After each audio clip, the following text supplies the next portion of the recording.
What's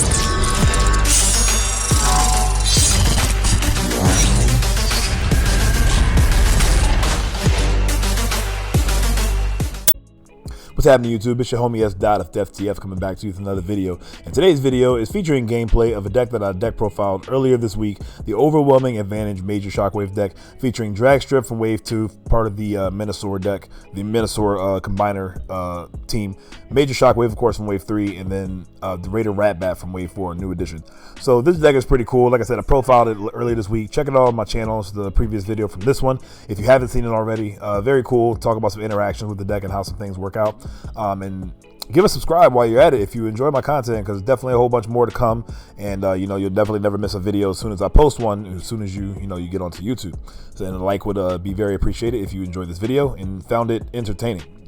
With that, got my boy Wads with MECH. Shout out to MECH, Make Every Card Hurt, over here to the left, playing a deck that I want to say either him and John Jones of the Jank Labs either collabed on this, or they kind of had the same idea and kind of were on the same page about a lot of things, and like ended up coming with different builds or whatever, something along those lines. But I know the Jank Lab had a lot to do with it. So shout out to him and his channel. I'll be linking link in the description for both channels. Make sure you subscribe to them and show them some love.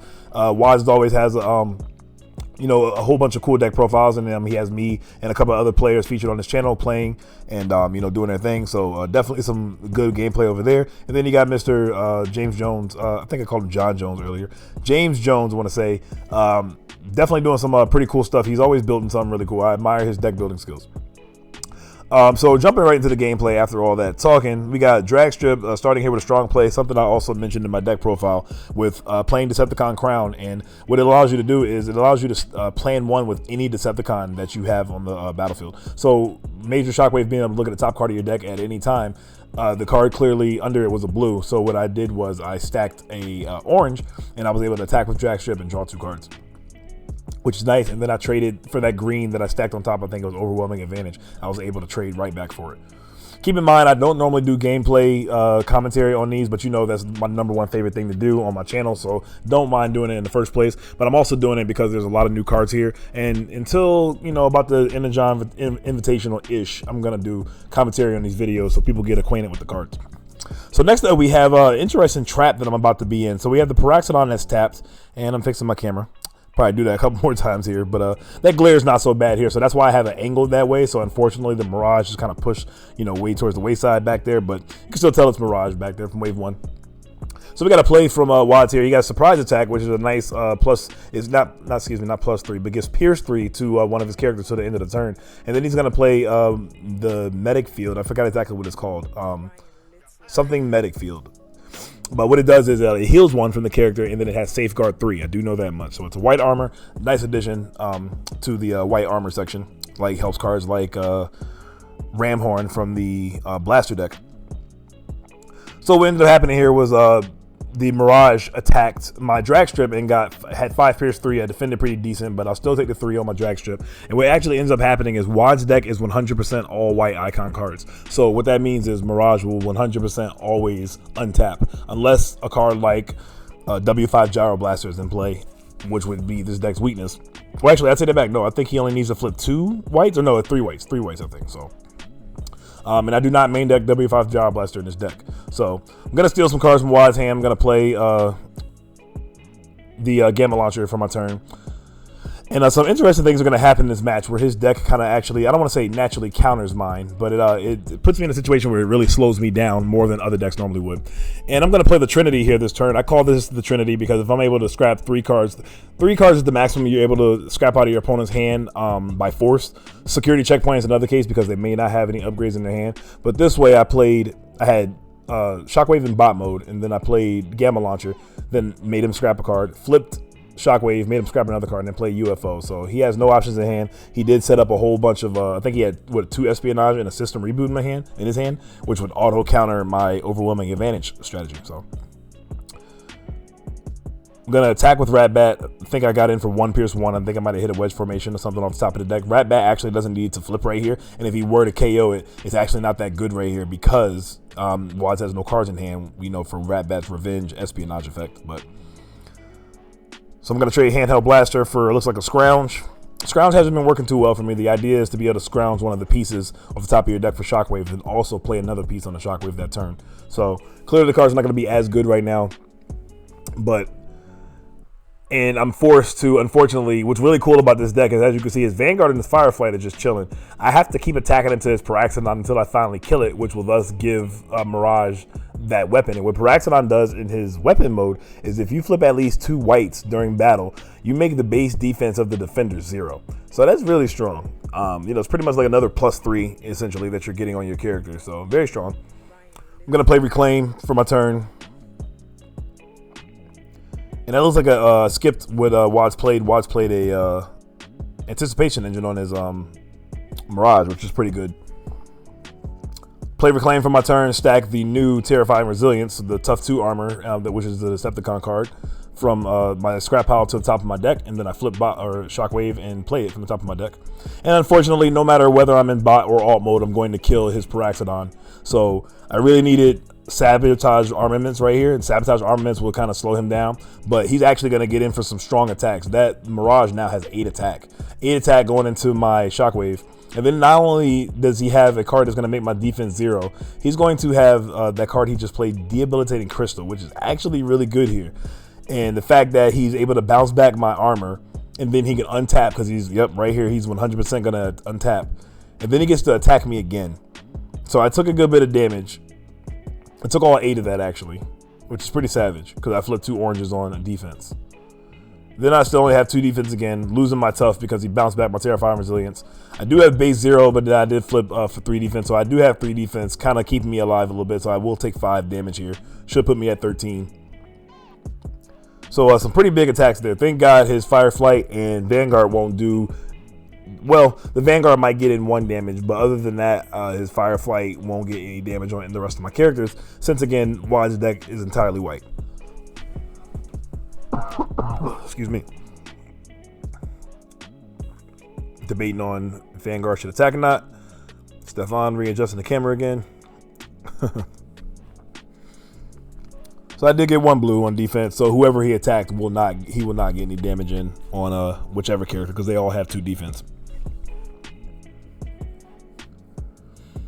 And we just have to go through the motions. Fireflight must attack because all my characters are tapped, and then we all stand up and get ready for the next round.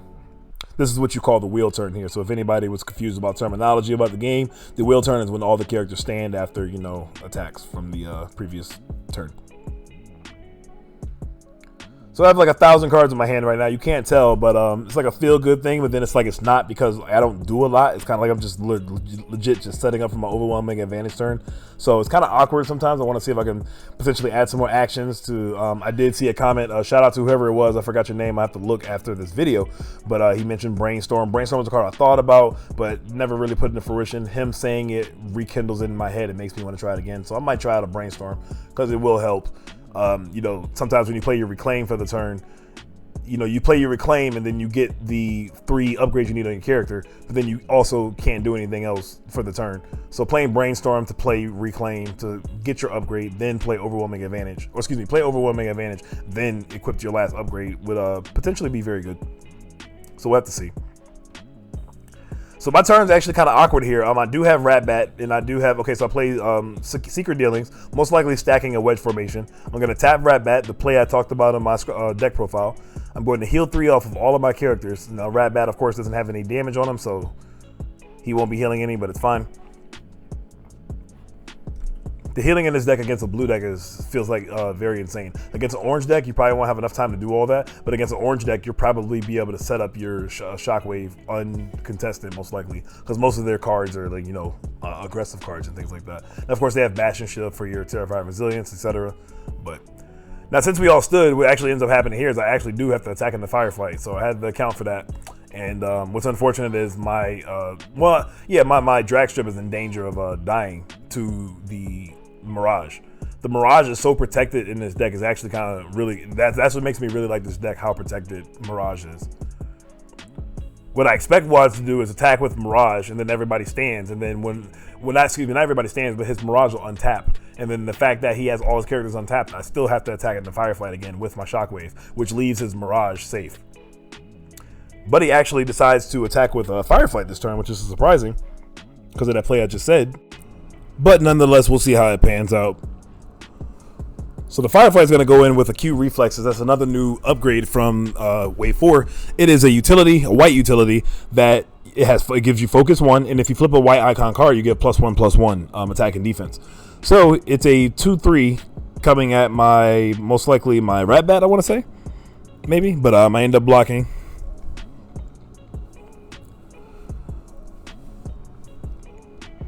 No matter what, though, Shockwave with 9 attack, even with 3 defense, Firefly's still going to die.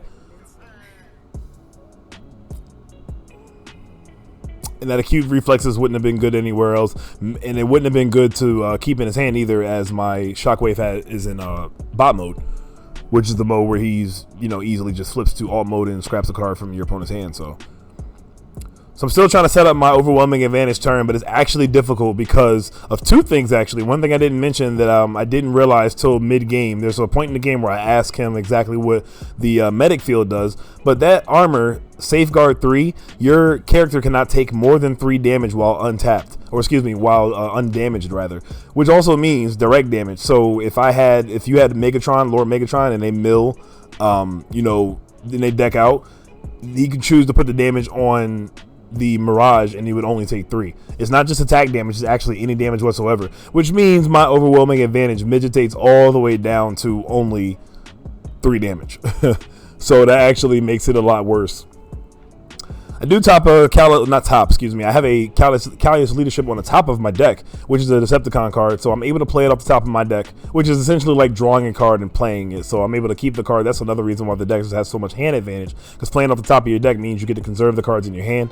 I heal for 5, I put 5 damage and move it all the way over to Rat Bat, and if Rat Bat lives next turn, I'll be able to potentially tap him and heal, at least 1 damage, if not hopefully at least 2 of all of my characters.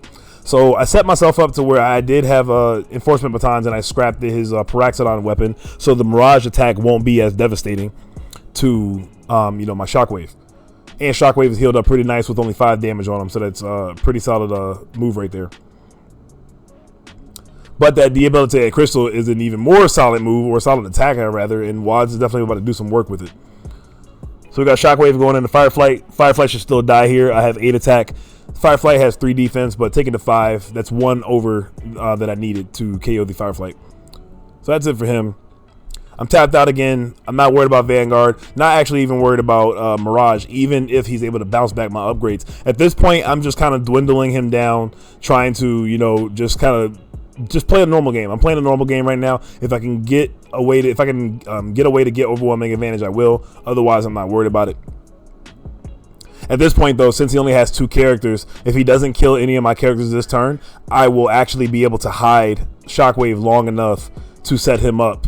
Ideally, set him up to get the overwhelming advantage turn. Now, this is an interesting play by Watts here. Watts actually ends up trying to kill my Rat Bat because he knows that if Rat Bat untaps, I'll be able to potentially heal my entire team. And all my team has damage on them right now, so that heal is even more valuable than it was the first time I did it. So attacking Shockwave, I potentially would have done just to keep me off of overwhelming advantage, but at the same time, he probably wouldn't have dealt any damage, so it wouldn't have been as good. So definitely, clearly the right call for him. Like I said, in my head, potentially, I think I would have attacked Shockwave, but I think at this point, getting rid of Rat Bat was the better call, so it's a good play by Wads. And then he's going to untap and be able to get another attack anyway, probably attacking Dragstrip and try to get Dragstrip up out of there, which is solid as well. Quartermaster is another white icon card action that Watts has in his deck as well. If he top decks that, that's going to be a very good top deck in order to play on his Pteraxadon weapon. I forgot what it's called in weapon mode, but his Pteraxadon weapon to retrieve it on Mirage, where he's definitely very dangerous. So I stand as well. But what ends up happening here is, what I need to do this turn is I need to have Dragstrip deal at least 2 damage, one or 2 damage on the Mirage. That way it turns off the medic field, and I'll be able to do the overwhelming advantage turn on the Mirage. So Wads was in a kind of a tight spot. Like I said, I think I would attack the Shockwave to keep him off of overwhelming advantage, because he knows I had all 3 upgrades because he bounced back 2 of them earlier. And I mean, he has to figure that I have the overwhelming advantage cards in my hand. So I can overwhelming advantage this turn, but I choose not to because like I said, with the medic field, Mirage is only going to take 3. But I actually ended up having Smelt. Smelt was nice, but it wasn't that good from earlier because remember the Fireflight had acute reflexes, so he would have just got rid of acute reflexes. So this is one thing I was talking about saving your Smelt, and just because you have it, especially if it's like the only action in your hand, that doesn't mean to activate it. You wait for the opportune time to play it. You don't want to. Wow, nice top deck, Watts. Top decks work overtime with no cards in hand, drawing 4 cards. Very solid move. Now he just needs to draw a solid weapon to play this, or excuse me, a solid upgrade in general to play this turn.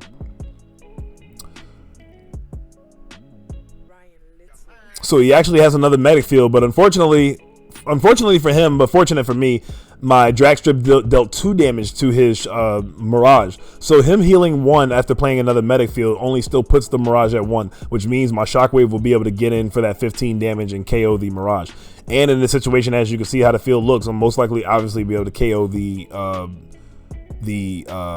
what's that thing's name? Vanguard as well. Vanguard's probably my favorite addition to the deck because no matter what, your characters can't take more than 5. So Fireflight can't take more than 5 no matter how high your attack gets. So you have to put 2 attacks in the Fireflight. Unless you have a card like Sturdy Javelin, so if you attack for a heavy attack on the Fireflight, he'll take 5 and he'll be at 2 damage or 2 damage counters left. And then 5 damage counters on it with 2 health left. And then, unless you have Sturdy Javelin or whatever to KO it. So I really like that aspect of the deck. It's very cool. And the overwhelming advantage turn comes. I have the upgrades to play. I had a blue on top of my deck already. I stacked a white, probably a crown, and I stacked wedge formation. And that will give me every single color that I need to complete overwhelming advantage's effect and KO the Mirage, and also KOing the Vanguard in sequential fashion, and moving on to game 2.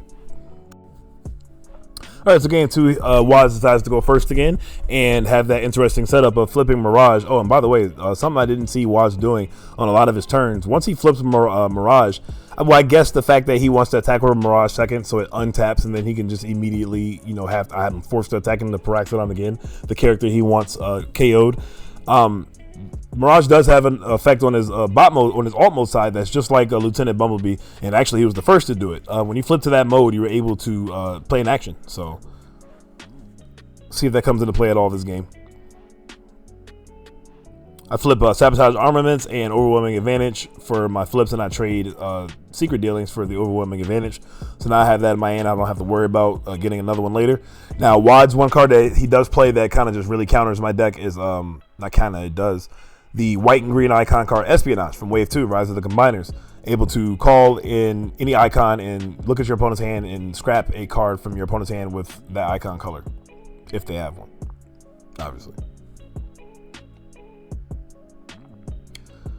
So draw for my turn. I don't think I have a lot to do here this turn. If I remember correctly, I think I might have not activated any card. That's how awkward my hand was. Yeah, I didn't. So I attack with Drag Strip.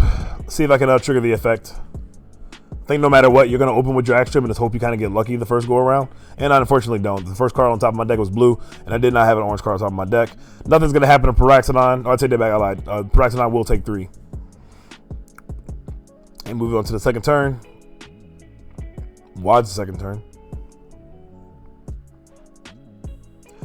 All right, so we got Security Console and Espionage played here. So a very cool move here. So what's going to end up happening is Mirage is going to attack, and then it's going to untap guaranteed. And then I have to attack in the Pteraxadon again, which is going to allow him to draw a card off the Security Console. There's no point in stacking the card because, his old deck is all white icons. So being able to draw that free card and forcing me to have to attack into Pteraxadon is really cool.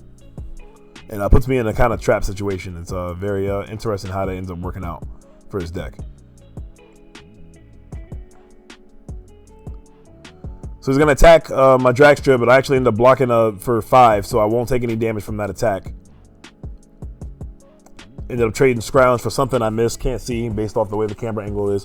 By the way, I had the camera angle like this because that was the best way to not have any glare whatsoever. So, characters towards the top here are going to be a little hard to see, but it shouldn't be too bad. I do want to look into getting another tripod. If anybody got any type of tripods that I can get like a top-down view, give me a shout out. I do have my girlfriend's one that she uses for her nails and stuff, but it's kind of heavy, and it's not that I can't lift it. I mean, I go to the gym, what I'm saying, I be getting kind of strong. But I mean, the thing is, like, I don't know, it's just kind of awkward to carry, but I might have to because it can give me that top-down view I want, and do my thing. So, and that's something I've always wanted from my for the views of my camera. So, or a view of my camera rather. So, tripod I got from Target, $15. It's been holding up, but it's pretty much falling apart now. But so I'm gonna play a Reclaim from the top of my deck with Shockwave in his bot mode. Able to play a Decepticon card off the top of your deck, so that will be, and also remember that counts for your action for the turn. When I first played the deck, I thought it didn't count for whatever reason. When I also first played the deck, I thought I could play a secret action from the top of my deck on my opponent's turn. I was making Shockwave just a little better than a little too good.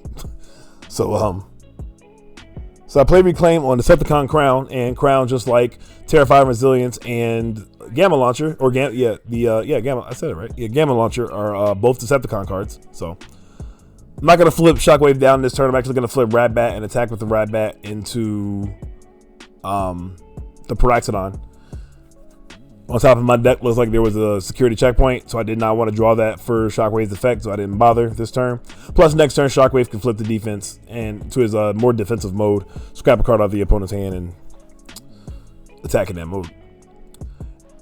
And that's the thing, his deck going first against a blue deck, especially like mine, that's trying to set up and not playing a normal game. Not at first anyway, playing a normal game. It's really a crazy cool setup for him, because I have to keep attacking into Pteraxadon. And then if I do kill the Pteraxadon, now I have to attack into Fireflight, which will also let him draw cards. So he's going to call green. I have a couple cards in hand. I think he discards my Overwhelming Advantage, trying to make sure I stay off of my Overwhelming Advantage turn. Don't blame him. He's going to attack with the Mirage into my Ratbat. Ratbat's going to take 2 damage. And off my flips, it looks like I have a Scoundrel's Blaster. See if I potentially get that. Scoundrel's Blaster is in there to guarantee I have a blue weapon somewhere along the way. Playing the weapon and the upgrade are a little bit more, playing the weapon and the armor are a little bit more difficult than playing the utility. As the weapon that, I do have Scoundrel's Blaster, so that's able, so the weapon, the upgrade is the hardest really to equip, but I'd say both. Like I said, you can play Handheld Blaster, which is actually super relevant, something I never thought I'd say or actually end up doing in a deck. But with this deck, all I need is the weapon color to be correct, and between Gamma Launcher, Scoundrel's Blaster, and actually, like I said, Handheld Blaster, and plus the Handheld Blaster gives you that bold 1 as well. Not that you necessarily need it, but let's say that you could need it. Maybe you have a white on top of your deck and you need to stack the other 2, and the bold 1 will get you to the white, which will get you every color that you need for the Overwhelming Advantage turn.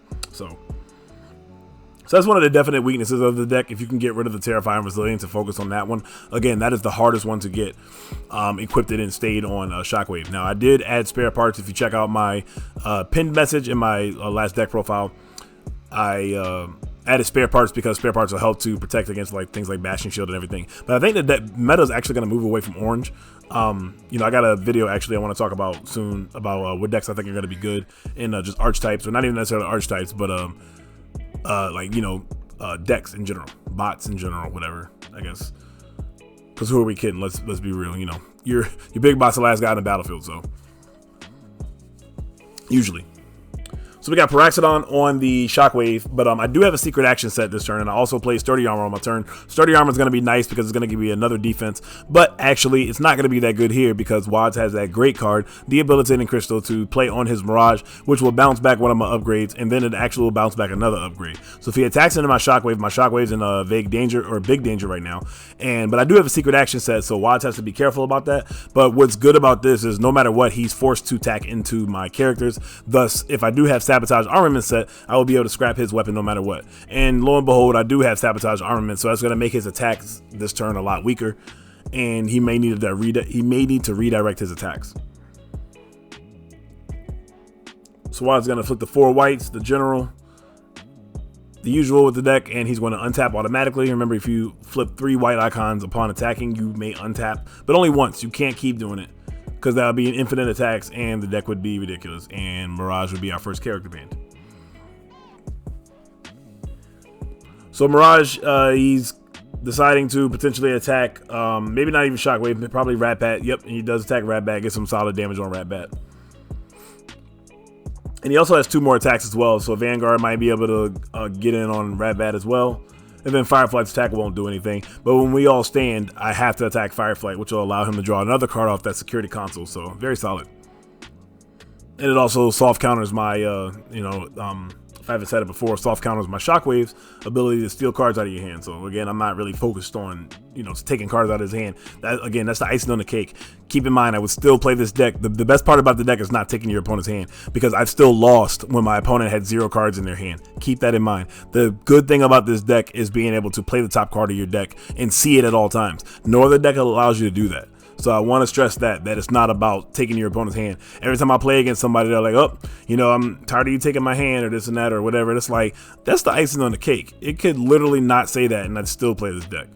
That's how good I think this deck is. So being able to look at the top of your deck at any time is such a huge advantage. It's ridiculous. So before I draw for my turn, I will trade a card from my hand for the Enforcement Batons, which will give me future value, because the Sabotage Armament's already scrapped his the Pteraxadon weapon. Sorry, I don't know the name, but the Pteraxadon weapon. The Enforcement Batons gives me future value to, if Wads tops or has a security or a quartermaster in his hand, to quartermaster the weapon back. Yeah, he'll get an attack with it, but on my next turn I can KO scrap the weapon off of it again. So he'll need another quartermaster. So I'm just talking in future tense. A lot of times that's how I think about my plays. I think about, well, I got this batons. Like, there are a lot of niche situations where it's like, okay, this card's going to have future value. And then there's a lot of times also where you're like, I need to get rid of this card now because it's not going to do anything now, and I'm not worried about future value. But in situations like this, planning ahead is definitely good. So it's going to have to be a mix of things when you when I go into playing. So I'm always thinking like 2 or 3 turns ahead, because it definitely really matters. And if things change along the way, you just adjust and go from there. So I have Reclaim. So I play Reclaim from the top, or I definitely have my entire scrap pile to choose from, because I'm about to deck out. And realizing that I'm about to deck out, I'm actually forced to play Reclaim this turn, because I don't know the next time that I'll see another card that I want to reclaim on top of my deck, being, a weapon or a Terrified Resilience. So I'm going to play Reclaim this turn, stack the Gamma Launcher, flip Shockwave to bot mode, and then play that Gamma Launcher off the top of my deck, which again, remember, takes up my action and upgrade for the turn. And I also did my flip as well, so there's nothing else left for me to do but to attack. But I do have Decepticon Crown here, so one of my favorite plays in this deck, also what I did game 1, is to attack with Drag Strip, stack an Overwhelming Advantage or whatever that is, or the Enforcement Batons that he knows I have. That's another little small thing that I wanted to point out. I probably have Overwhelming Advantage in my hand too. He probably knows I have it as well, so it's not that big of a deal. But something that I took from Yu-Gi-Oh! That I make sure, like a situation like this, I don't want to reveal. Like if I had Scrounge in my hand, I wouldn't stack the Scrounge and flip the Scrounge just because I know I'll get the Scrounge back. Because now he knows I have he knows 2 of the cards I have in my hand. It's better that he just has as less information as possible. And it's probably not the biggest deal. He might not even really be thinking about it. He probably just assumes I have Overwhelming Advantage, etc. in hand. But in other matchups and other situations, I'll definitely still play it that same way. I'll play the card or whatever that I know he knows that I have, and go from there. So we're gonna play Sturdy Javelin. I'm botching all these names. Sturdy Javelin on Fireflight, and he's gonna espionage my Enforcement Batons. So that telegraphs to me that he has Quartermaster in his hand, which kind of puts me in a situation where I need to be able to have an answer for it before my Shockwave gets duggied on. So if you don't know what that means, before my Shockwave gets bodied. If you don't know what that means, before my Shockwave gets KO'd, destroyed. So Mirage is going to attack and going to untap as usual, and getting some damage, no damage on my drag strip actually. And what that ends up doing with the Mirage untapping is I have to attack into Fireflight, which allows him to draw a card. So, and another thing to keep in mind about Shockwave and the discard thing, I don't care about not discarding cards from my opponent's hand, but also what makes it so good is I can't ignore that it has the effect, right? I'm just letting you know that I would still play the deck even if it didn't have that effect. So the fact that my opponent has to worry about it, because it's like, okay, well, you don't care. Of course you don't care. You're drawing all these cards and taking all my cards. But, that just makes Wads feel comfortable with having cards in his hand to play. So definitely still got to counter the fact that Shockwave does it. I'm not saying you can't. I'm not saying the way to beat Shockwave is to just play off the top of the deck. Because like I said, I've lost games where my opponent has 0 cards in hand and just top deck something good every turn. That's all you got to do is just top deck a good card and you're good to go. Chip in the chair. That's all you need. But yeah.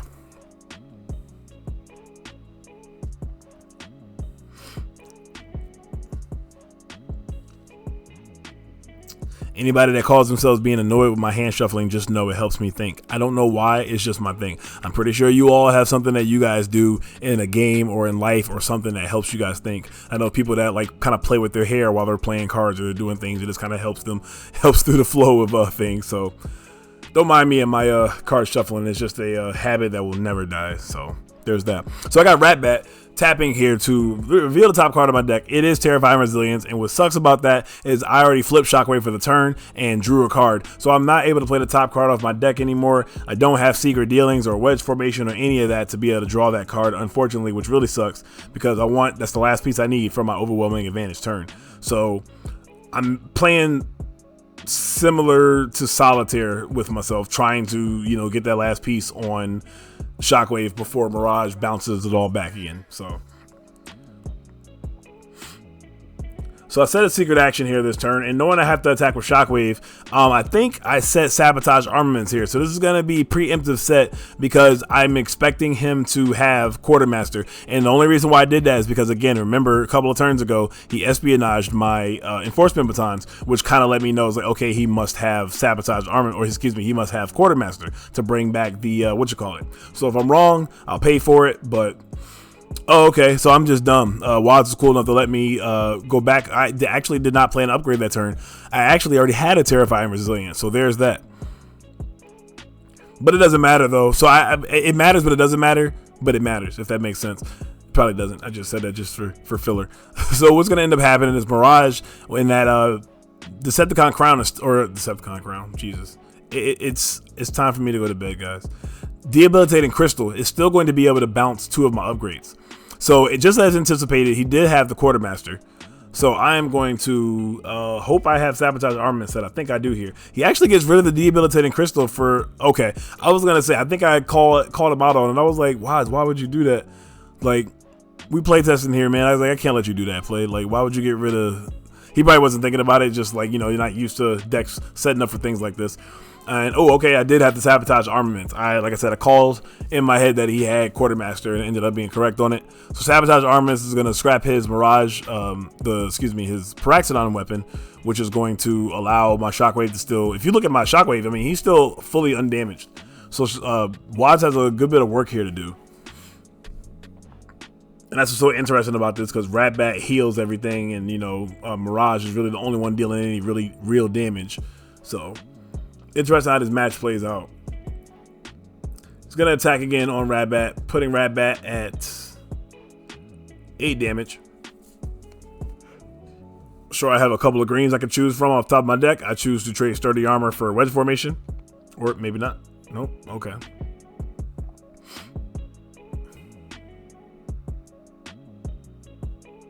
Or not. Okay, I decided to get Secret Dealings. Probably decided to get Secret Dealings because it's a white and a green, so that white will help to be able to auto stack on the top of my deck for overwhelming advantage. And then we got Vanguard attacking him. I'm not sure who he's attacking, but whoever he attacks, I just flipped 3 blue icons. So that 3 right just from the flips is going to negate Vanguard's attack. So now at this point, I'm free to attack whoever I want because all of his Brave and everything is finally gone. So I'm freed up to be able to kind of get some solid damage on some of his characters. Rat Bat's in danger of being KO'd, so I do potentially need to heal him up. But let's see what ends up happening here. Look at the top card of your deck. Remember, you're able to do that with whichever mode you're in. For Shockwave. Major Shockwave.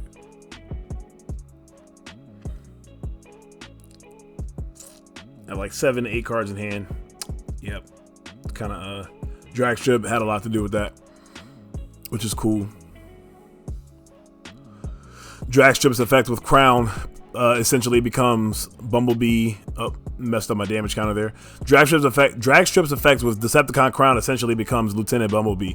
Lieutenant Bumblebee, remember, he scraps the action from your hand and draws 2 cards. So the Crown stacking the card is like me scrapping the card, and then I flip 2 for attack, and then I draw 2 cards. So it's the same thing. So Drag Strip is a 5-drop. With that effect, it has a lot of value. Love that card. So I'm going to play Reclaim, and I'm going to stack a Terrifying Resilience and play with Terrifying Resilience on top of the deck. I could have sworn I had... Did he bounce back my other one? Didn't he? No, he didn't do that. Yes, he did. Okay, so... yeah, I ended up playing. I'm assuming maybe I got. Yeah, I think I kept the other Terrifying Resilience in my hand because I remember I did have one from him bouncing it with the debilitating crystal to have the black icon. The black was the important icon that I needed to be able to set up the overwhelming advantage. Gonna trade for a green here, and back to Wads, who is forced to attack into my drag strip. Now at this point in the game, Mirage's untaps is not as good here, aren't as good here, because. Okay, that was pretty cool. That was really cool. So what just happened was the medic field healed Mirage for 1, which put it at 1, and then he actually played Diagnosis. You can kind of see it over in the corner right under Wad's scrap pile. Diagnosis says to heal 1 from one of your Autobots, or excuse me, draw a card, and then if you started with all Autobots, you were able to heal 1, or vice versa, one of the two. So what that ended up doing was put the Mirage to be able to not have, not take any more than 3 damage from the safeguard. So even if I did have overwhelming advantage this turn to play, I wouldn't be able to do more than 3 to Mirage. So this matchup just keeps going and going. It's kind of crazy how, like I said, this matchup ends up panning out. I'm in a situation where Ratbat could tap to heal, but then Shockwave has to attack. And I don't want to attack like that because then Mirage is able to bounce my cards again with Debilitating Crystal. So what I end up needing to do here is just attack with Ratbat. If Ratbat dies, it's fine, but it's most likely not, I won't say most likely not going to die, but 5 attack from the Mirage. I could block for a decent bit, but I had to block for like 4 to live. So I'm in a situation where I can't heal with the Ratbat. Like I said, I have to attack with it, and I need to also attack and get damage on that Mirage. But effectively, I need to get 2 damage because if he finds another way to be able to heal 2 damage again, that Safeguard 3 will come into effect again. So I do have a way to deal 2 damage potentially here. I can, since I have Crown, I can stack an orange-green icon card and deal, out the Ratbat when it attacks. It will have 4 attacks. So it's the magic number I need to hit right now. All these little numbers, it's crazy how these numbers end up working out. It's like a lot of times you need to, especially with orange decks, it's like, oh, okay, I need to hit 14 in order to kill this character. But no, now I'm calculating like a measly 2. I need to hit 2. That's my magic number. Or okay, I decide to hit 1. Maybe in my since he doesn't have any cards in his hand, I'm not worried about him. He could easily still top another medic field if he has one in his deck still, or the Diagnosis card. So I probably should have tried to. Oh, I take that back. I attacked for 2 anyway because of I flipped the orange, so that ended up working out. Looks like I trade wedge formation for the sturdy armor in my hand, and I'm good to go. Shockwave cannot be attacked here, so this is the point where Wads really needs something to KO one of my, like he needs a enforcement batons or something, but he doesn't, play those cards because that's an orange. And but he is going to do a cool play. One of the plays that you'll definitely see a lot at the the PPT, and then of course the Energon Invitational, is he started Javelin and threw the Javelin at my Rat, killed my Rat, knocked it out the air, and attacked into my drag strip.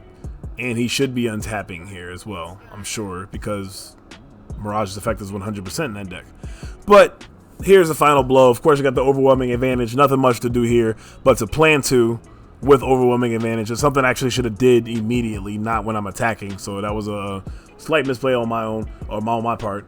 But I have overwhelming advantage. I stack wedge formation and I stack secret dealings, and I knew I had a blue after that, which is going to give me the 5 colors that I need to KO the Mirage. So Mirage is going to take whatever damage from the attack, or 15, and then if it still didn't die, I would definitely KO it with Shockwave's effect. And that is going to do it. Shout out to Wads in that cool deck. Something I actually want to build. Like I said, Vanguard is my favorite part about that deck, and just the way that Mirage ends up working out. As we get more white upgrades and actions, it's going to be very cool. And with that, guys, that was the exhibition match of the week. I appreciate you guys being here. You guys know what it is. You guys have a great day and or great night whenever you're catching this video. Like and comment and subscribe on the video. Tell me what you think. I will catch you guys later. You guys have a great weekend, and don't forget to check out the PPT Pro Play Tour stream this Sunday. We've talked about it before, and I'll say it again. Dallas, if anybody from Texas or anybody going to that event is listening, you guys are very important for this event. You are all the ones that are going to set the tone. So there's nothing really to hide. Bring your best stuff out and go get that championship and win that thing and set the tone for the invitational. Because, I mean, the biggest thing is you can actually set the tone with that tournament and then go to counter it. So you can actually be ahead of the game by playing Shockwave or by playing whatever of these decks, and then people are going to go play that because that deck won, and then you go counter it. So you're always one step ahead in that terms and things like that, and anticipating the meta. So be prepared for bugs, be prepared for all those decks. Again, you guys and girls know what it is. You guys have a great day and or a great night, whatever you're catching this video. Everybody have a great weekend. Make it a good one. You guys be safe out there. This is S. DefTF heading out. Peace.